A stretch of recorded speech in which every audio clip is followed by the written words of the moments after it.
we are in a competition now. Oh, okay. The choirs have revealed themselves that they've worked very hard.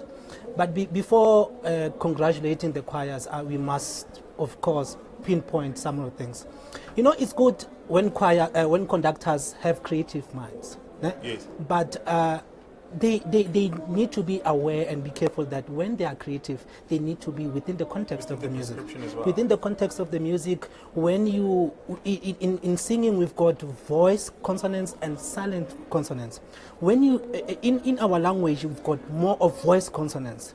And when you overemphasize, it tempers with the movement of the music and the color of the music. That was the problem that I had with most of the choirs. Then the usual intonation, the balance of voices, especially sopranos and tenors. We had that conversation with Micheal, that tempered in the intonation of the whole choir and the performance of the choirs. Shared sentiments, Mike?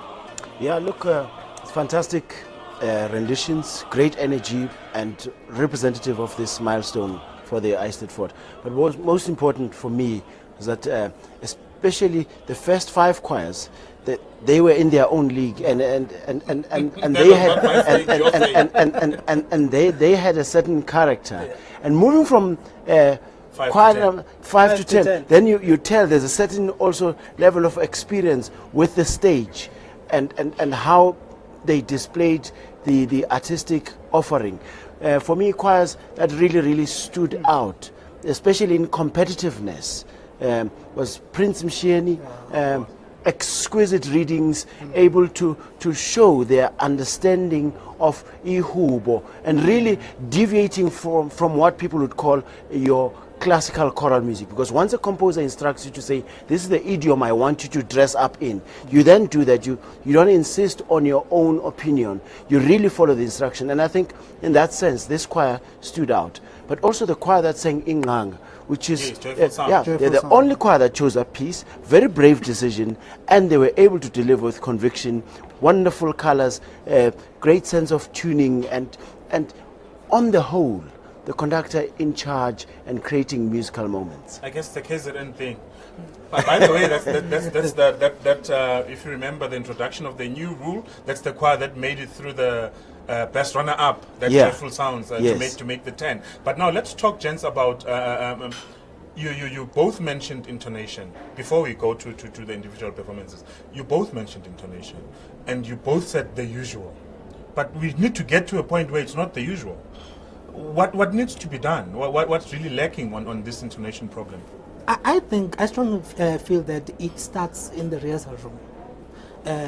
Intonation, especially with choirs, is caused by over rehearsing the choirs. They get tired. You could hear some of the choirs that they didn't sleep very well because they were tired. Obviously, the support system is not working the way it's supposed to be. I think it starts there. All right, Mike? The oral perception, the way I see it, is more how to tune not just the notes, but to really align the vowels. There is no unity of vowels. Everyone has got their kind of vowel formation. And I think if conductors spend more time defining their choir's type of vowel, how do you sing the vowel or how do you sing in this choir? Because there's a lot of cut and paste. We imitate that sound, without processing what leads to that specific sound.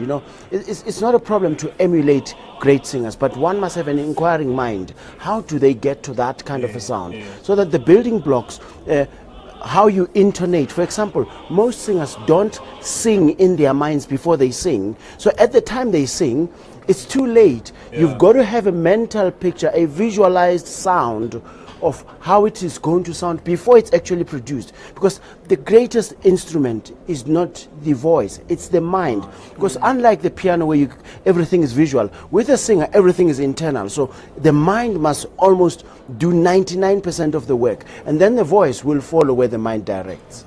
Okay, now let's talk about firstly Ingole Masondo Sondo. Break the piece for me and mention if any of the choirs managed to really capture what Mahlase wanted from the piece. Let's start just the piece itself.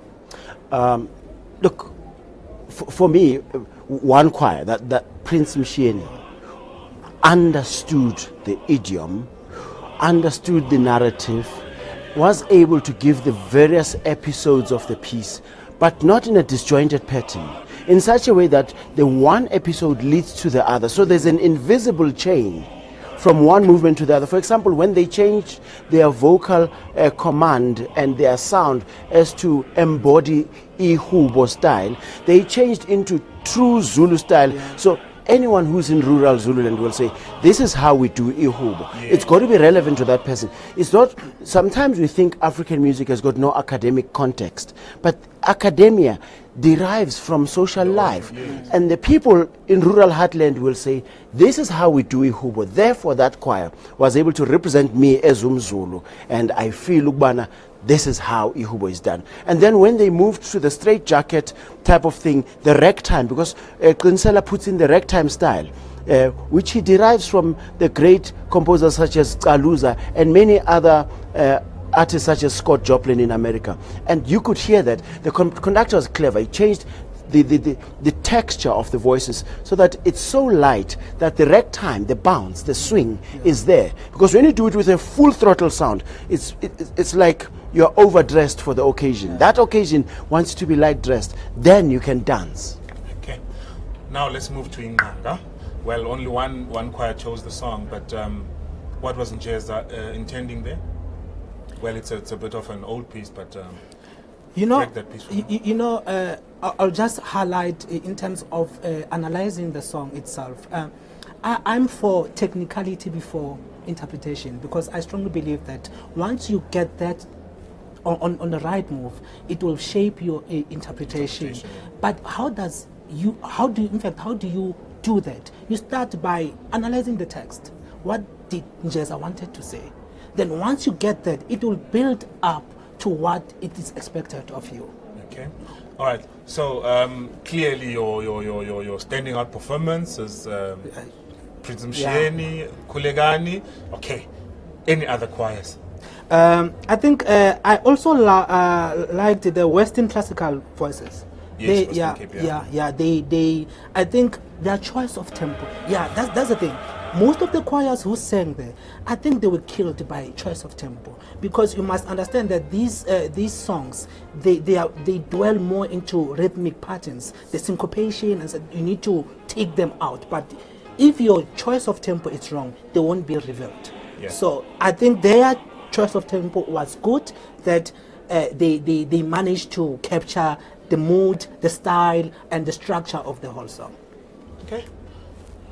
Mnguni, please, any other choir? This is really for me, agreed, Western classical, joyful sounds. Yeah. Tabon Chorus had a beautiful sound, but I think their challenge was to really listen to one another.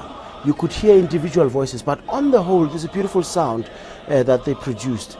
And then artistically, I think conductors, being creative beings, want to do all sorts of things to color the music, but I think they've got to have an inquiring mind. What does the composer want me to deliver here? You don't always have to create anew. Yeah. You can just ask, what is the composer asking me to say in this moment? And as you do that, you get closer to the great intention of the composer. I thought, for example, the Gaborone Youth Singers, choice of tempo, extremely fast in the first moment, that the music didn't sing. It was just rushing. Yet their middle section was graceful, peaceful, quiet, and intimate. And then the conductor, as if listening to the audience's response, got carried away in the reprise of the music, ran away with the tempo, and the song sang itself apart. Yeah. All right. That was the standard section, African. We'll move now straight to the opera.